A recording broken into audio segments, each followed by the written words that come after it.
Nobody looks good in a mugshot, and nobody looks good on police body cam video either, no matter how rich and famous they are, and no matter how many prior police encounters they might have had. Don't believe me? Well, take a look at this newly released body cam footage of golf legend and vehicular menace Tiger Woods, who was arrested in Florida last week. Look down my phone, and all of a sudden, boom. I'm gonna just take a look here. I go in and just like take. Is this comfortable for you? Yeah. Okay, so I'm place your hands behind your back. Place them behind your back. There you go. So at this time, I do believe your normal faculties are impaired, okay? And you're under the unknown substance, okay? So at this time, you're under arrest for DUI. Yes, sir. According to Woods, he was looking down at his phone and changing the radio station when his SUV clipped the back of a truck and he rolled his vehicle onto its side. The arrest affidavit states that Woods' eyes were bloodshot and glassy at the time of his field sobriety test. Officers also say they found 2 hydrocodone pills in his pocket. Now, Woods blew a 0.0 on the breathalyzer test, no alcohol. His DUI charge stems from his refusal to agree to take a urine test, which incurs that automatic misdemeanor charge in the state of Florida. The golf legend even claimed he had just gotten off the phone with President Trump. Thank you so much. All right, you got it. All right, thank you. Bye. Say again? Just keep you down here with us, please. Yeah, I was just talking to the president.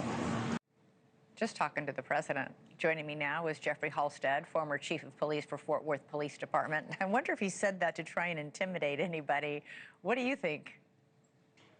Can you imagine you have a one vehicle crash and it's one of the top athletic celebrities in the world, and then he says to you, I was just on the phone with the president of the United States. Well, he is dating. I don't think that's ever.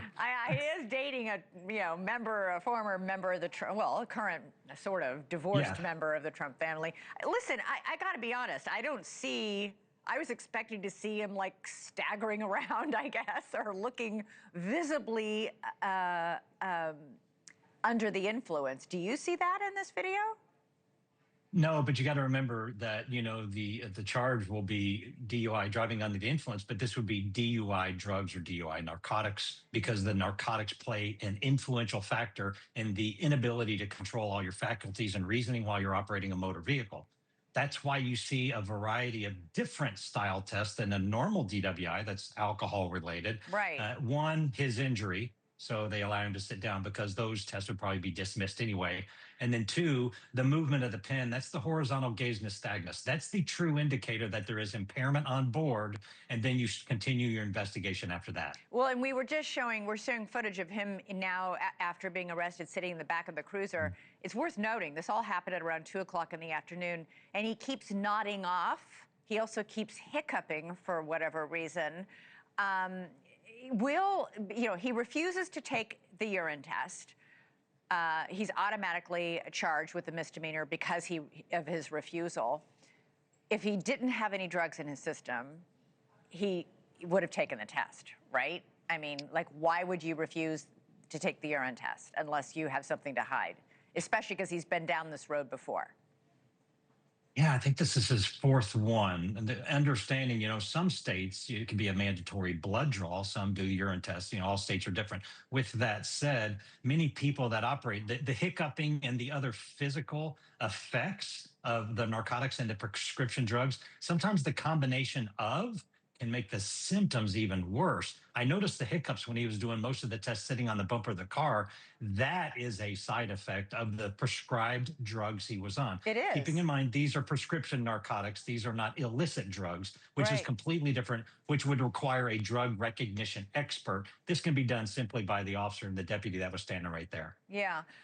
Listen, Woods just announced that he's going to rehab. He said, I am going to seek treatment. And I'm asking for privacy. He said, I recognize how serious this situation is. Why would he go to rehab or seek treatment for something unless you have a problem? You're correct. This could be a long-time addiction. You got to remember, those painkillers at that level are extremely addictive. And because he has taken them for so long, he's going to start suffering some of the physical side effects and affecting his mental health and wellness. And it's a good thing he is going to rehab, because thankfully no one was critically injured or seriously injured or, God forbid, killed, because then he'd be facing multiple felonies. But Jeffrey, could that impact? He's pleaded not guilty to DUI and yet checks himself into rehab. Will that impact at all his ability to defend his own case? No, without a doubt, he's going to have a literal team of defense attorneys that's going to get most of these matters. It is a misdemeanor charge, so they're going to get most of these matters either postponed due to the treatment he's receiving. This is not uncommon. This is very common. And then they're going to face, more than likely, he will have a significant fine with a little bit of probation. But the outpatient treatment is going to be part of that. Yeah, yeah. I just thought it might be an interesting sort of pretzel that the defense attorney will have to twist himself in to say, Your Honor, he wasn't under the influence when he was driving that afternoon, but he has a problem with prescription drug abuse, and he's going to rehab to treat it. It's a fine line to draw there. Jeffrey Halstead, thank you. Thank you for watching. Subscribe below and download our NewsNation app right now on your phone, and you will get fact-based, unbiased news for all Americans.